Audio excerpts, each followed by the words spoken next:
سبق سیکھ لے تو اگلے دن فجر سے پہلے کا الارم لگائے گا اور رات کو جلدی سوئے گا اور بہت پیٹ بھر کے کھانا نہیں کھائے گا، اور وہ سارے اہتمام کرے گا جو اکثر ہم اپنے لیکچرز میں بھی صبح جلدی اٹھنے کے بارے میں ذکر کرتے ہی رہتے ہیں۔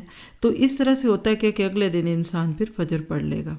اب پہلے دن نماز نہیں پڑھی تو شیطان خوش ہوا، اگلے دن بھی اس نے پوری کوشش کی لیکن آپ اٹھ گئے اور آپ جیت گئے۔ فجر کا وقت پہ پڑھنا شیطان یعنی آپ کے نفس امارہ کے خلاف ایک پہلی فتح تھی، آپ کے اندر کانفیڈنس ہوگا۔ فجر بھی وقت پہ پڑھ لیے، ذکر اذکار بھی کر لیے، کچھ آپ نے عبادت بھی کر لی اور بھی کیا، اب سارا دن دل خوش رہے گا۔ تو یہ جو سارا دن دل کی خوشی ہے نا، اس کو نفس مطمئنہ کہیں گے، یعنی گناہوں کو چھوڑ کر نیکی پر جم جانے والا نفس ہوگا۔ اور جب آپ اس کیفیت میں آئیں گے نا، اور یہ تو ایک نماز کی بات ہے نا، دن میں 5 بار ہوتا ہے، ہر نیکی کے موقع پہ اندر یہ جنگ چلتی رہتی ہے۔ وہ کہہ رہا ہے سو جاؤ سو جاؤ، رات بڑی لمبی ہے، اور ادھر کیا ہے کہ اٹھو اٹھو اٹھو، زندگی بڑی مختصر ہے۔ جو بندہ جس کی بات، جو انسان فرشتے کی بات زیادہ مانتا ہے وہ بالآخر نفس مطمئنہ پہ آ جاتا ہے، جو شیطان کی مانتا رہتا ہے پھر آہستہ آہستہ اس کا نفس موٹا ہوتا ہے۔ نفس اس شریر اور ضدی بچے کی طرح ہوتا ہے جس کی ہر بات ماننے تو وہ بگڑ جاتا ہے۔ تو جب ہم نفس کی ہر بات ماننے لگتے ہیں تو وہ حقیقت میں بگڑا ہوا بچہ بن جاتا ہے، اور جتنا زیادہ بچوں کو بھی کنٹرول کر کے رکھیں گے وہ بعد میں آپ کی شرمندگی کا ذریعہ نہیں بنیں گے۔ تو جب ایک انسان نفس مطمئنہ کے درجے پہ پہنچتا ہے، یعنی وقت پہ نماز پڑھتا ہے، روزے بھی رکھتا ہے، صبح شام کی دعائیں بھی پڑھ لیتا ہے، انسانی معاملات میں وہ محسن کے درجے پہ پہنچ جائے، لوگوں کی برائی کے جواب میں بھلائی کرنے لگے، تو اس کی زندگی میں اطمینان اور سکون آئے گا، اور یہی سچی خوشی کا راز ہے۔ ایسا شخص پھر مطمئن زندگی گزارے گا۔ اس کے برعکس آج ڈپریشن، سٹریس اور اس طرح کے نام بڑے عام ہیں۔ وہ جو فجر چھوڑ دیتا ہے پھر وہ اس کی ظہر اثر مغرب خود ہی چھٹ جاتی ہے۔ یہ بالکل ایسے ہی ہے کہ جیسے آپ نے کنیکٹڈ فلائٹ میں ایک کنیکشن ڈراپ کر دیا تو اگلی ساری ٹکٹ آپ کی ضائع ہو جاتی ہے۔ پھر سارا دن شیطان کو اس پہ تھوڑی رکھے گا، پھر اور برائیاں کرائے گا، پھر اور گناہ کرائے گا، پھر آپ ٹائم ویسٹ کریں گے، بلکہ ٹائم کو کل کریں گے۔ شروع میں اندر سے آواز آئے گی شرم کرو، برا کرتے ہو، کھاتے کس کا ہو اور مانتے کس کی ہو، نافرمانیاں کرتے ہو، شیطان کی مانتے ہو۔ اس آواز کا نام ملامت ہے۔ ایک لڑکی اپنی دوست کے کہنے پہ اسکول سے چلی گئی کہیں، آگے دیکھا تو ایک لڑکا بیٹھا ہوا ہے۔ شروع میں تو خوف آئے گا کہ آج بچ کے نکل جاؤں صحیح، لیکن اگر ایک دن بچ گئی تو دوسری تیسری دفعہ یہ تجربہ زیادہ بوجھل نہیں لگتا۔ تو ضرورت ہے اس بات کی کہ انسان اپنے آپ کو روکے۔ جو نفس لوامہ ہے نا، اسی کو ضمیر کہتے ہیں، اور انسان کے اندر دن رات یہ جنگ چلتی رہتی ہے۔ جو بندہ نفس لوامہ کی ٹوک پہ اپنے آپ کو سنبھال لیتا ہے وہ بچ جاتا ہے، وہ خود کو برا کہتا ہے تاکہ دوسروں، اور ہوتے ہوتے پھر ایسا انسان ایک دن جیت جاتا ہے۔ ورنہ دوسری طرف وہی ہے کہ آپ کسی گاڑی کی بریک سے پاؤں اٹھا لے اور ایکسیلیٹر کو دباتے ہی رہیں تو کہیں تو جا کے ٹھوکر کھا کے وہ گاڑی رکے گی۔ پھر ایسے لوگ زندگی میں گناہوں کی دلدل میں جا کے ایسے گھرتے ہیں کہ پھر نکل ہی نہیں سکتے۔ تو لہٰذا نفس امارہ، نفس لوامہ اور نفس مطمئنہ، یہ 3 کیفیات ہیں۔ نفس ضدی بچے کی طرح لاڈلا ہے، سرکش گھوڑا ہے۔ اب جو روزوں کی لگام ڈالی جاتی ہے، ان کو بھوکا رکھا جاتا ہے، کچھ عرصہ کچھ نہ کھاؤ تاکہ تم سیدھے ہو جاؤ، تو یہ بالکل اس نفس کی ایک قسم کی اصلاح کی خاطر ہے۔ وہ بچہ جو بہت ہی زیادہ بدتمیزی کرے تو ماں باپ بھی کیا کہتے ہیں کہ ہم تمہیں اب کہیں نہیں لے کر جائیں گے۔ اللہ کے نبی ہر خطبے میں ایک دعا مانگا کرتے تھے، وَنَعُوذُ بِاللَّهِ مِن شُرُورِ أَنفُسِنَا، اور ہم پناہ مانگتے ہیں اللہ کی اپنے نفس کے شر سے۔ تو کتنی ضرورت ہے آپ کو مجھے پھر اس شر سے بچنے کے لیے۔ نفس کی مثال ایک گھوڑے کی طرح سمجھیے گا کہ گھوڑے کے اوپر آپ سوار ہو جائیں تو آپ اس کو گائیڈ کریں گے، آپ کے ہاتھ میں اس کی لگام ہوگی، لیکن کبھی گھوڑا سرکش ہو جائے تو آپ کے اوپر سوار ہوگا۔ تو نفس کے گھوڑے پہ آپ نے سوار ہونا ہے، نہ کہ نفس کو اپنے اوپر سوار کرنا ہے۔ جب آپ ان ساری مثالوں کو اپنی زندگی میں لائیں گے تو آپ کو عمل کے بہت سے نقطے مل جائیں گے، اور اسی میں سے خیر اور شر ہے۔ اسی کو جہاد بن نفس بھی کہتے ہیں، اسی کو فلہمہا فجورہا و تقویٰ بھی کہتے ہیں۔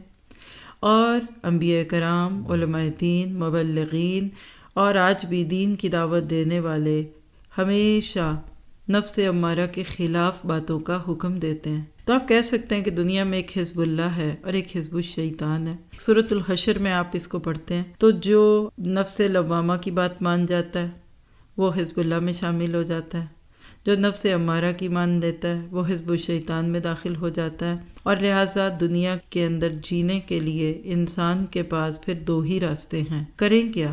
اعوذ باللہ پڑھیے، صبح شام کی دعائیں پڑھیے، اور یہ جو نمازیں ہیں نا، یہ ایک قسم کی شیطان سے دور رکھنے کی تیاریاں ہیں۔ اللہ کے نبی جب یہ خطبے میں دعا مانگا کرتے تھے کہ اللہ ہمیں اپنے نفس کی شرارتوں سے بچا، تو ہمیں اس کو تو بہت زیادہ پڑھنے کی ضرورت ہے۔ آپ دیکھیے آج لوگ اولاد کے بگاڑ کی بات کرتے، بیویوں اور شوہروں کے دین سے دوری کی بات کرتے، کوئی کہتا ماحول خراب، کوئی کہتا ملک خراب۔ نہیں، اصل میں خرابی ادھر ہے۔ ہم دیکھتے ہیں کہ انسان جیسے لوگوں میں اٹھتا بیٹھتا ہے بالکل ویسے ہی ریئیکٹ کرتا ہے، تو لہٰذا ہمیں اپنی اور اپنے بچوں کی کمپنی پہ نظر رکھنی چاہیے، اور صحت مند ماحول رکھیے، اپنی زندگی کو بہترین طریقے سے نیچرل طریقوں پہ لائیے، اور نفس کی باتوں کو کم سے کم کرتے جائیں۔ ایک بچہ پیزا پسند کرتا ہے، تھوڑی دیر کے بعد اس کو چپس چاہیے۔ اب آپ دیکھیں گے کہ وہ بیٹھے بیٹھے کھا بھی رہا ہے اور اس کو استعمال نہیں کر رہا، انرجی یوز نہیں ہو رہی، تو جسم موٹا ہوگا، اسی طرح نفس موٹا ہو جاتا ہے۔ تو گھر میں کھانا جو پکے بچے وہ بھی کھائیں، کبھی آپ کی پسند کا، کبھی نانی کی پسند کا، کبھی دادی کی، کبھی بچے کی بھی پسند۔ تو جو ہر وقت بچوں کے ہم لاڈ دیکھتے ہیں اور اپنے خیال میں ہم ان کا حق دے رہے ہیں، لیکن اصل میں ہم ان کے نفس امارہ کو موٹا کر رہے ہوتے ہیں۔ پھر بچوں کے اندر برداشت پیدا کرنے کی ضرورت ہے۔ جتنی برداشت بچپن میں آ جائے گی، وہی چیز پھر بعد میں اس کے ہر روپ میں ڈھلے گی۔ آج کا بچہ کل کا باپ، آج کی بچی کل کی ماں، تو یہ باتیں ایسے ہی نہیں بنی ہوئی۔ تو اپنے بچوں کو ہمیشہ ایک ہاتھ پیچھے رکھ کر چلائیے۔ پھر اسی طرح ہم اپنے بچوں کے ڈریس کو دیکھ سکتے ہیں، ان کے کپڑوں پہ جو تصویریں ہیں یا ان کے پہننے اوڑھنے کے انداز، یہ بھی بعض دفعہ نفس کو پھلا دیتی ہیں۔ بدترین تصویر تو وہ ہے جو سینے پہ ہوتی ہے۔ آج پورے بازار کو گھوم لیجئے، آپ کو کپڑوں سے ہی امت کے سٹائلز اور امت کے رنگ روپ کی باتیں دکھتی ہیں، ہر چیز سے کچھ نہ کچھ شائیں نکلتی ہیں۔ آپ محسوس کریں گے کہ پہلے دور میں 6 بچے بھی پل جاتے تھے اور اچھے تھے، کبھی کبھی آج ایک بچہ بھی درد سر بن جاتا ہے، کیونکہ ہم اپنے بچے کو اس طرح نہیں ڈیل کر پا رہے جیسے ہماری سیدھی سادی کم پڑھی لکھی نانیاں اور دادیاں کرتی تھی۔ کہتے ہیں کہ نفس سویا ہوا بچہ ہے، اس کو سویا ہی رہنے دو، جو ہی اٹھے گا کبھی دودھ مانگے گا، کبھی پانی مانگے گا، کبھی کچھ کرے گا۔ تو جتنا نفس کے لاڈ دیکھتے رہیں گے وہ آپ کو لاڈ دکھاتا ہی جائے گا۔ روزہ اسی طرح نفس کو دباتا ہے، اور روزے کا مقصد ہی کیا ہے؟ لعلکم تتقون۔ اب جب ہم اس بارے پہ آتے ہیں تو سورۃ یوسف میں حضرت یوسف کی زندگی کے اتار چڑھاؤ دکھتے ہیں۔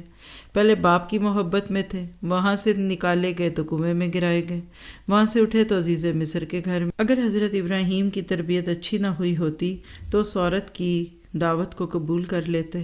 وہاں سے نکلتے ہیں تو کچھ اور عورتوں کے ہاتھوں میں آتے ہیں، اور پھر جیل میں کئی سال رہے، اور جب جیل کی سلاخوں میں رہنے کے بعد تربیت پوری ہوئی تو وہاں سے اللہ نے مصر میں ایک وزیر خزانہ کے طور پہ ان کو بھیج دیا۔ یہ سارے اتار چڑھاؤ کیا بتاتے ہیں کہ جتنا انسان اللہ کے فیصلوں پہ راضی رہتا ہے اتنا اللہ تعالیٰ اس کو زندگی میں ترقی دیتا ہے۔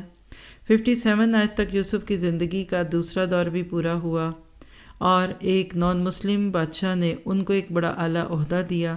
یہ اس بات کا بھی اظہار ہے کہ اگر مسلمان یوتھ میں سکلز ہوں گی تو ان کو کبھی بھی جاب لیس نہیں رہنا پڑے گا۔ ہم اپنے اندر خوبیاں پیدا کریں، حفیظ اور علیم بن جائیں، تو اللہ تعالیٰ ہمیں آگے بڑھنے کے بہت سے مواقع دے گا۔ کیا میں حفیظ ہوں؟ کیا میں علیم ہوں؟ کیا دوسرے مجھ پر اعتبار کر سکتے ہیں؟ کیا جب میری ضرورت ہوتی ہے تو میں اپنی خدمات پیش کرتی ہوں؟ یہ ساری چیزیں ہم خود سے سوال کر سکتے ہیں۔ اور اس کے بعد پھر سورت کا اگلا حصہ جس میں یوسف علیہ السلام اس قحط کے دور میں بہترین طریقے سے چیزوں کو مینیج کرتے ہیں، اور پھر اپنے بھائیوں کے ساتھ جو ان کا سلوک آخر تک ہم پڑھتے ہیں کہ وہ بھائی جنہوں نے کنویں میں ڈالنے کی کوشش کی، حضرت یوسف علیہ السلام ان کے لیے کتنے فارگیونگ تھے اور کتنا ان کو نواز رہے تھے، اس لیے کہ آپ کا دل درد والا تھا۔ یاد رکھیے ایک مومن درد مند ہوتا ہے، اس کو دوسروں کی فکر ہوتی ہے، کیسے اللہ تعالیٰ نے حالات بنا دیے اور ہمیں سکھا دیا کہ اس صورت میں دکھی لوگوں کے لیے بہت سارے سبق ہیں۔ اصل بات یہ کہ حالات کا مقابلہ کرو۔ جو بچے اس صورت کو پڑھ کر اپنی اصلاح کرتے ہیں ان کا نفس ہمیشہ اچھائی ہی کی طرف مائل ہوگا، اور جو بچہ یوسف بنے گا وہ محسن بنے گا، وہ دنیا میں بھی عزت پائے گا اور آخرت میں بھی پائے گا عزت۔ اور اسی طرح سے اللہ کے نبی کی زبان سے یہ قصہ سننا مکہ والوں کے لیے ایک بڑی اچنبھے کی بات تھی۔ آپ کا گمان تھا کہ یہ مان جائیں گے، لیکن بات یہ کہ جب دل میں حسد اور بغض ہوتا ہے تو لوگ نہیں مانتے۔ آپ اور میں اس پوری صورت کو پڑھتے ہیں اور ہمیں اندازہ ہو جاتا ہے کہ اس ایک صورت کے اندر ہمارے لیے عمل کے کتنے نقطے ہیں۔ حضرت یوسف کے کردار کی اگر خوبیاں دیکھیں تو ہمیں محسن بھی دکھتے ہیں، امین اور حفیظ بھی ہیں، حکیم اور علیم بھی ہیں۔ کہ آپ اور میں اپنی نسلوں کو اسی طرح سے پال رہے ہیں۔ سورۃ یوسف سے کچھ سبق اگر ہم لینا چاہیں تو دکھی دل والوں کے لیے مرہم ہے۔ مشکلات ہمیشہ سزا نہیں بلکہ کبھی کبھی بلند مقام کے لیے سنگ میل بن جاتی ہیں۔ پھر اس میں محسن بننے کی تربیت بھی ہے، اور اس کا ایک اور پیغام بھی ہے، اور وہ کیا کہ جدائیاں کبھی کبھی ملنے کا خوبصورت پیش خیمہ بھی بن جاتی ہیں۔ صبر سے اچھے دنوں کا انتظار کرنا چاہیے، اور تقدیر پر بھروسہ ہی انسان کو سکون دیتا ہے۔ اور پھر آخر میں حضرت یوسف کی وہ خوبصورت سی دعا کہ جس میں وہ اللہ تعالیٰ کی بڑائی بیان کر کے وَالْحِقْنِي بِالصَّالِحِينَ کی دعا کرتے ہیں، تو ہم بھی دعا کرتے ہیں کہ اللہ ہمیں صالحین کا ساتھ دے۔ اس کے بعد سورۃ الرعد شروع ہوتی ہے جو خوبصورت سی سورت ہے۔ اس کو پڑھتے وقت آپ کو اللہ سے تعلق محسوس ہوگا، اور آپ اپنے نفس کا محاسبہ بھی کریں گے۔ کیا میرا اللہ تعالیٰ کے ساتھ ایسا تعلق ہے جو کائنات کا اللہ تعالیٰ کے ساتھ ہے؟ کائنات اللہ کی بات مانتی ہے، میں مانتی ہوں۔ اور آیت 2 میں محاسبے کا نقطہ ہے، کیا مجھے اللہ کی ملاقات کا یقین ہے؟ یقین آ جائے گا تو زندگی بدل جائے گی، اور آپ کی زندگی بتائے گی کہ آپ کو اپنے رب کی ملاقات کا کتنا یقین ہے۔ آیت 4 پہ غور کرتے ہیں تو پتہ چلتا ہے کہ مٹی میں سے مختلف چیزیں نکلتی ہیں۔ ایک آم کھاتے ہیں تو کھٹا، دوسرا کھائیں تو میٹھا۔ فرق کس چیز کا ہے؟ مٹی تو ایک ہی ہے۔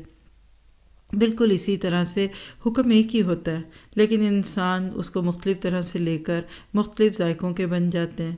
لوگوں میں کوئی کڑوے ہیں کہ تھوک دو، اور کوئی اتنا میٹھا کہ اس کی بات رد کرنے کو دل ہی نہ جائے۔ کوئی سخت مزاج ہے تو کوئی نرم مزاج ہے۔ ہم اپنے آپ کو چیک کریں، میرا کیا ذائقہ ہے؟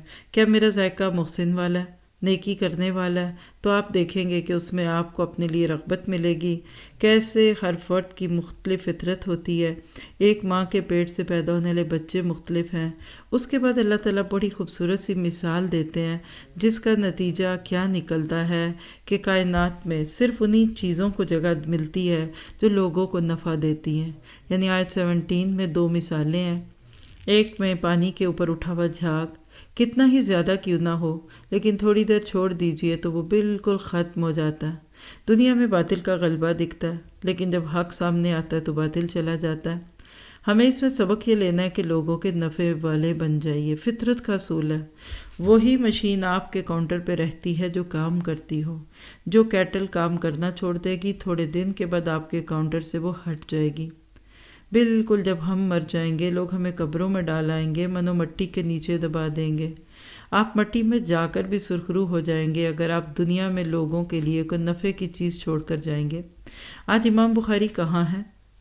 لیکن ان کا نام دیکھ لیجئے، ہر مسلک ہر فرقے والا ان کی کتاب سے فائدہ اٹھاتا ہے۔ کام کیا، محنت کی، آج لوگ فائدہ اٹھا رہے ہیں۔ صحیح مسلم کو دیکھیے، تفسیر ابن کثیر کو دیکھیں، تفسیر کبیر، تفسیر منیر کو دیکھیے، یہ کچھ لوگوں کی محنتوں کا ثمرہ ہے جو آج ہم فائدہ اٹھا رہے ہیں۔ چاند کی روشنی میں بیٹھ کے امام بخاری نے کتابیں لکھی، آج ہم نفع لے رہے ہیں۔ قبروں میں جانے والوں کے بھی اکاؤنٹ کھلے ہوئے ہیں اور ان کا صدقہ جاریہ وہاں پہنچ رہا ہے۔ تو لہٰذا ہم سب کو دنیا میں اپنے لیے نفع کی مثالیں چھوڑنی چاہیے۔ اگر اللہ نے آپ کو 4 بچے دیے تو ان کی اچھی تربیت کیجیے، ان کو اپنے لیے نفع کا ذریعہ بنا لیجیے، پھر آپ دیکھیں گے کہ وہ بھی آپ کے لیے صدقہ جاریہ بنیں گے۔ لیکن صرف اپنے بچوں کا غم نہ کھائیے، انسانیت کا غم لیجیے۔ آپ دیکھیں گے کہ باہر آگ لگ جائے تو اس کی کچھ نہ کچھ چنگاریاں تو ہمارے گھر میں بھی جائیں گی، لہٰذا ہمیں پوری دنیا کی فکر کرنی ہے۔ ہم صرف اپنے بچوں کی دنیاوی تعلیم کو ہی نہ سامنے رکھیں، اور دعا کیجئے کہ اللہ بغیر لالچ کے ہمیں دین کی خدمت کی توفیق دے اور ہم لوگوں کے لیے بہت کچھ چھوڑ کر جائیں۔ آج اللہ نے جو دنیا میں دیا ہے وہ اس کے بندوں کو اس سے جوڑنے پہ لگا دے۔ پھر آپ دیکھتے ہیں کہ سورۃ رات میں توحید کی بات ہے، شرک نہ کرنے کی بات ہے۔ اللہ تعالیٰ کی قدر پہچان کر انسان کبھی شرک کر نہیں سکتا، اور اللہ کے نبی نے ایک بڑی پیاری دعا سکھائی تھی کہ اللہ میں ہر اس شرک سے تیری پناہ میں آتا ہوں جس کو میں جانتا ہوں یا جس کو میں نہیں جانتا۔ تو ہم بھی انجانے میں نہ جانے کہاں شرک کر دیتے ہوں گے، اللہ سے معافی مانگتے ہیں۔ پھر اس صورت میں توحید کے بہت خوبصورت دلائل ہیں۔ اب چونکہ اس پارے کا موضوع نفس ہے تو آپ اگر اس کو دیکھ لیں تو یہ پوری صورت ہمیں فطرت کی سطح پر جینا سکھاتی ہے۔ نفع مند بننے والا بچے گا۔ ہم اکثر کے پیچھے بھاگے رہتے ہیں، لیکن اصل بات ہے کہ کثرت نہیں معیار، اصل بات ہے کہ آپ کام کیا کرتے ہیں۔ حق کا ساتھ دینا ہے اور باطل سے اپنے آپ کو پیچھے کرنا ہے۔ پھر اسی طرح سے ہم دیکھتے ہیں کہ کس طریقے سے پوری کائنات اللہ کے حکموں کو مان رہی ہے۔ اس کے لیے نفس سے امارہ کے تقاضوں کو دبانا پڑے گا۔ ظاہر ہے کہ دوسرے کو نفع دینے کے لیے آپ کو اپنی نیند چھوڑنی پڑتی ہے، اپنی بھوک پیاس کو پیچھے کرنا پڑتا ہے۔ ہر آیت کو پڑھتے ہوئے انسان اپنا محاسبہ کرتا ہے کہ میں بھی دوسروں کے نفع کا بن جاؤں۔ اس کے بعد سورۃ ابراہیم ہمارے سامنے آتی ہے، جس میں اللہ تعالیٰ فرماتے ہیں کہ یہ قرآن اندھیروں سے روشنی کی طرف لاتا ہے۔ یہ ہے وہ مقصد جس کے لیے قرآن نازل کیا گیا۔ آج لوگ قرآن سے بہت سے فائدے لیتے ہیں، کوئی برکت کے لیے، کوئی جنات کو بھگانے کے لیے، کوئی بیٹیوں کے سروں پر شادی کے موقع پہ رکھنے کے لیے، لیکن ہم اس سے ہدایت نہیں لیتے۔ ہر چیز کا ایک بنیادی مقصد ہوتا ہے، پھر کچھ بائی پروڈکٹس بھی مل جاتے ہیں۔ تو قرآن سے جو بنیادی چیز لینی ہے وہ ہدایت لینی ہے، زندگی گزارنے کا طریقہ لینا ہے۔ کفر کے اندھیرے، دنیا کے ڈر کے اندھیرے، رسم و رواج کے اندھیرے، ان سے نکال کر قرآن آپ کو ایک ایسی روشنی میں لے آتا ہے کہ آپ روشن خیال بن جاتے ہیں، اور بالآخر پھر آپ پل صراط کے اندھیروں سے گزر کر جنت میں داخل کر دیے جائیں گے۔ ابراہیم کی آیت 3 میں، سورہ ابراہیم کی آیت 3 میں کتاب کی بات ہے اور ساتھ ساتھ حق سے انکار کی بات ہے۔ ایسے لگتا ہے کہ کسی کو کتاب ملی تو کسی کو موقع ملا کہ وہ اللہ کی کتاب سمجھے، اس سے فائدہ اٹھائے، لیکن لوگ کہتے ہیں ہمارے پاس وقت ہی نہیں، کام بہت ہے، مصروف بہت ہے۔ سوچا جائے تو وقت کس کا، یہ نعمتیں کس کو نے دی ہمیں، تو لہٰذا ہم نے اس کتاب کو دونوں ہاتھوں سے تھامنا ہے۔ چلتے پھرتے ہی سن لیجئے، اگر بیٹھ کے سننے کا موقع نہ ملے، اپنا ایک وقت سیٹ کیجئے، ایک اسکیجول بنائیے، کوئی ایک کورس کیجئے، دورہ قرآن چل رہا ہے، ایک پارہ روز کا سنتے جائیے۔ کیا 24 گھنٹوں میں ہمارے پاس 2-2.5 گھنٹے بھی نہیں کہ جس سے ہم اپنی کتاب سیکھ سکیں اور اس پہ عمل کر سکیں؟ اور اصل بات ہے کہ آج امت مسلمہ چونکہ اندھیروں میں ہے تو دوسروں کو روشنی کی طرف کہاں لے کر آئے گی؟ اور جو ہی یہ باتیں ہوتی ہیں اس کے بعد انسان کی اپنی زندگی دوسری چیز پہ جاتی ہے۔ پھر آیت 6 سے 8 میں حضرت موسیٰ پر کچھ احسانات کا ذکر ہے، جس سے پتہ چلتا ہے کہ ہر نعمت ایک آزمائش ہے۔ فرعون کے جنگل میں تھے تو غلامی آزمائش تھی، فرعون کے ڈوبنے کے بعد آزادی آزمائش بن گئی۔ دونوں آزمائشیں کڑی ہوتی ہیں۔ قومیں عموماً غلامیوں میں تو پھر بھی اللہ سے جڑی رہتی ہیں اور دعائیں کرتی ہیں، اللہ میں زمین کا کوئی ٹکڑا دے جہاں ہم تیرے کام کر سکیں، تیرے حکموں کے مطابق جئیں۔ لیکن جب اللہ زمین کے وہ ٹکڑے دے دیتا ہے تو بعض دفعہ ان چیزوں کی ناقدری کی جاتی ہے، دنیا کی محبت سامنے آ جاتی ہے اور لوگ مقصد سے ہٹ جاتے ہیں۔ اور پھر خوبصورت آیت وَإِذْ تَأَذَّنَ رَبُّكُمْ لَئِن شَكَرْتُمْ لَأَزِيدَنَّكُمْ، کیا ہے کہ شکر سے نعمت بڑھتی ہے۔ شکر کیا ہے؟ نعمت کے اوپر مہر لگوا لینا کہ اب یہ جائے گی نہیں، اور جو چیز پاس نہیں اس کو بلوا لینا۔ امام ابن قیم فرمایا کرتے تھے کہ شکر موجود نعمت کو سٹیمپ کر دیتا ہے، یعنی جیسے اب خط لفافے میں ڈال کر اس کو بند کر دیں تو محفوظ ہو گیا نا، سیل کر دیتے ہیں۔ آپ ایک اچھا سا ڈریس لیتے ہیں، پھر اس کو پلاسٹک کے بیگ میں ڈال کر سیل کر دیتے ہیں، تو شکر سے آپ کی نعمت محفوظ ہو جاتی ہے۔ اور جو بھی نعمتیں پاس نہیں ہیں اس پہ بھی شکر کیجئے تو وہ آپ کے قریب آ جائے گی۔ ہم اپنی عام زندگی میں بھی اس اصول کو دیکھتے ہیں، جتنی آپ قدردانی کرتے ہیں اتنی چیز بڑھ جاتی ہے۔ کوئی آپ کے گھر دال ساگ بنا کر بھیج دے، آپ کھائیں، اس کو پسند کریں، پھر تعریف کریں، پھر دعائیں دیں، اگلی دفعہ وہ پھر بھیجے گا آپ کو۔ اور اگر آپ کے ہم تو کھاتے ہی نہیں، اور اگلا دیکھ لے کہ جو کھانا آپ نے بھیجا تھا وہ تو آپ نے دیوار پہ رکھ دیا کہ چڑیاں کھا لیں، اگلی دفعہ نہیں دے گا۔ تو نعمتوں کو بڑھانے کا نسخہ شکر ہے، قدردانی کیجیے، اور شکر ہے۔ جیسے کڑوی چائے کو چینی میٹھا کر دیتی ہے، اس طرح شکر کڑوی زندگی کو میٹھا کر دیتا ہے۔ شکر، شکر، شوگر، یہ سب ایک ہی روٹ لگتا ہے مجھے، تو اللہ ہمیں نعمتوں کی قدر کرنے والا بنا دے۔ شکر کے بھی مختلف درجے ہوتے ہیں، دل سے شکر، زبان سے شکر اور اعضاء سے شکر۔ دل کا شکر کیا ہے کہ اللہ کی نعمتوں کے احساس سے بھرے رہیں، شکوے نہ ہوں، گلے نہ ہوں، چھوٹی سی بات پہ روٹھ نہ جائیں، چھوٹی سی بات پہ سب کسی کی کرائی کو پانی میں نہ ڈال دیجئے۔ زبان کیا ہے کہ اس کا زبان سے اظہار کیجئے، لوگوں کو دعائیں دیجئے، لوگوں کا ذکر خیر کیجئے۔ اور عملی شکر کیا ہے کہ اس کھانے کو کھا کر منعم یعنی نعمت دینے والے کی مرضی کے کام کیجئے۔ آنکھوں کا شکر کیا ہے کہ اس کو ان کاموں میں لگایا جائے، وہ چیزیں دیکھی جائیں جس سے اللہ راضی ہو۔ کانوں کا شکر یہ ہے کہ کانوں سے وہ سنیے جس سے رب راضی ہو۔ اسی طرح جسم کے ایک ایک عضو کا شکر ہوتا ہے، اور جتنا ان نعمتوں کو اللہ کے راستے میں استعمال کرتے جائیں گے، اللہ تعالیٰ ان کی خوبی کو بڑھاتا جائے گا۔ آئیے ذرا اپنا محاسبہ کرتے ہیں، کیا میں شکر گزار ہوں؟ کہیں میں ناشکری تو نہیں ہوں؟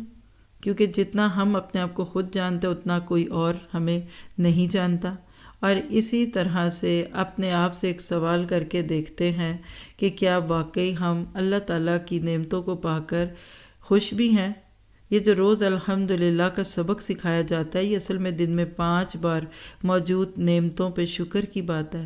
کیا گھر نعمت نہیں، بچے نعمت نہیں، شوہر نعمت نہیں، بیوی نعمت نہیں ہے، 2 سخت باپ نعمت نہیں، کیا کچھ اس نے دیا؟ وہ تو خود کہتا ہے کہ وَإِن تَعُدُّوا نِعْمَتَ اللَّهِ لَا تُحْصُوهَا، تم تو اللہ کی نعمتوں کو گن بھی نہیں سکتے۔ تو جتنا زیادہ ہم شکر والی اینک پہن کر دنیا کو دیکھیں گے، اتنا ہمیں اپنا آپ خوش نصیب لگے گا۔ اور شکر کا اپوزٹ شکوہ ہے، جتنا شکر کریں گے شکوے کم ہوتے جائیں گے، اور جتنے شکوے کرتے جائیں گے اتنے شکر کم ہوتے جائیں گے۔ اور اللہ تعالیٰ سے دعا ہے کہ ہمیں اپنے شکووں کو شکر میں ڈھالنے والا بنا دے۔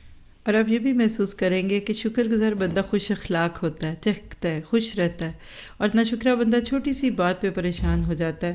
تو نفس کے ہاتھوں مجبور ہو کر بعض لوگ شکووں میں ہی زندگیاں گزارتے ہیں، اس بچے کی طرح کہ جو کبھی خوش ہی نہیں ہوگا، ایک بات پہ خوش ہے تو دوسری پہ ناراض ہے۔ اور جتنا آپ لوگوں سے توقعات لگائیں گے اتنا آپ ناخوش رہیں گے۔ اصل بات ہے کہ اپنے حصے کے کام کیجئے اور نظریں اللہ پہ لگا دیں۔ اپنی چیزوں کو دیکھیے، الماری میں کپڑے کتنے، جوتے کتنے، برتن کتنے، کھانا کتنا، میری فریج میں جو کچھ ہے کیا میں اس کے قابل تھی؟ تو جتنا شکر کریں گے نفس دبے گا، نفس امارہ دبے گا، اور آپ اپنی چیزوں کو دوسروں کے ساتھ شیئر کریں گے۔ کئی دفعہ شادیوں میں 100 جوڑے بنا دیے جاتے ہیں، لیکن لڑکیاں پھر بھی خوش نہیں دکھتی۔ تو اللہ نے آپ کو مجھے اس وقت موقع دیا ہے، ہم اپنے آپ کو شاکرین میں لکھا لیں یا صابرین میں لکھا لیں۔ تو اس نفس کو باریک کرنے کے لیے، اس نفس کو دبانے کے لیے شکووں کو شکر میں بدلنا ہے۔ اور تربیت میں جب یہ رنگ مائیں ڈال دیتی ہیں تو بڑے ہو کر پھر وہ شوہر ہونے کی صورت میں اور کل باپ بننے کی صورت میں بھی چھوٹی چھوٹی چیزوں پہ قدردان بن جاتے ہیں، ورنہ تو ہر وقت وہ اپنے آپ کو مشکل میں رکھتے ہیں۔ تو اگر ہم خلاصہ کریں کہ آج ہم نے کیا سیکھا، تو حقیقت یہ ہے کہ اللہ تعالیٰ شکر گزار بندوں کی کچھ خوبیاں قرآن میں دیتا ہے۔ سورۃ رات میں ہم نے اولو الالباب کے بارے میں دیکھا کہ وہ عہدوں کو پورا کرنے والے، صلہ رحمی کرنے والے، رب سے ڈرنے والے اور اللہ کے لیے صبر کرنے والے ہوتے ہیں، نماز کو قائم کرنے والے اور انفاق فی سبیل اللہ کرنے والے ہوتے ہیں۔ اللہ تعالیٰ ہمیں ایسے ہی لوگوں میں شامل کرے۔ پھر ہم نے جنت کی کچھ نعمتیں دیکھیں کہ فرشتے ہر دروازے سے آ کر سلام کہیں گے۔ پھر اس کے بعد ہم نے اس میں دیکھا دل کے سکون کی کیا چیزیں ہیں۔ اللہ کی یاد میں سکون ہے، نماز میں سکون ہے، قرآن میں، اذکار میں، اپنی ذمہ داریوں کو نبھانے میں سکون ہے۔ آپ اپنا فرض ادا کرتے ہیں، آپ کے دل میں ایک سکون آ جاتا ہے۔ اور ہم نے قانون الہی دیکھ لیا کہ شکر گزاری کا بدلہ نعمتوں میں زیادتی کی صورت میں ہے، اور کفر یا ناشکری کا بدلہ شدید عذاب کی صورت میں ہے۔ پھر ہم نے اس میں شیطان کی جھوٹی وفاداریاں دیکھیں کہ میدان محشر میں کیسے بے وفا بن جائے گا، اور اللہ کے وعدے سچے ہیں، اس کے وعدے جھوٹے ہیں، لیکن اب کیا فائدہ، اب تو وقت چلا گیا۔ اللہ ہمیں اس دنیا میں عمل والا بنا دے۔ پھر سورت ابراہیم میں کلمہ طیبہ کی خوبصورت مثال ہم نے ایک پاکیزہ درخت کی صورت میں دیکھی جس کی جڑیں مضبوط ہیں اور شاخیں آسمان تک جاتی ہیں، جو ہر موسم میں پھل دیتا ہے۔ اللہ ہمیں توحید پہ رکھے اور اسلام کا سرسبز شاداب درخت بنا دے۔ اور آخر میں اگر ہم حضرت ابراہیم کی شخصیت کے چند پہلو دیکھ لیں تو توحید میں خالص تھے، حنیف تھے، رب سے عاجزی کے ساتھ دعائیں مانگنے والے تھے، حکمت تھی ان کے پاس، اور مختصر نہیں بلکہ بڑے طویل دائرہ کار کی دعائیں مانگا کرتے تھے، اپنے والدین، اولاد اور مومنین کے لیے بھی دعائیں کرتے تھے۔ اللہ ہمیں بھی ایسی خوبصورت دعائیں سکھا دے۔ اور پھر کچھ قیامت کے مناظر جو ہم نے سورت ابراہیم کے آخر میں دیکھے کہ آنکھیں پھٹی ہوں گی، سرپٹ دوڑ رہے ہوں گے، حیرت سے سر اٹھے ہوئے ہوں گے، دل خالی اور اڑے ہوئے ہوں گے، اور اس دن زمین و آسمان بدل جائیں گے اور سب اللہ کے سامنے پیش کر دیے جائیں گے۔ مجرم زنجیروں میں جکڑے ہوں گے، گندک کے لباس ہوں گے اور آگ میں چہروں تک ڈوبے ہوں گے۔ اس کے برعکس جنہوں نے زندگی خوبصورت گزاری، نفس کے تقاضے صحیح طرح سے نبھائے، اللہ تعالیٰ ان کو جنتیں عطا فرمائے گا۔ اور اللہ تعالیٰ سے دعا ہے کہ وہ مجھے آپ کو عافیت میں رکھے اور ہم اس قرآن کو پڑھنے کے بعد بہترین طریقے سے اس پہ عمل کر سکیں۔ سبحانک اللہم و بحمدک، اشہد ان لا الہ الا انت، استغفرک و اتوب الیک۔ السلام علیکم ورحمۃ اللہ وبرکاتہ۔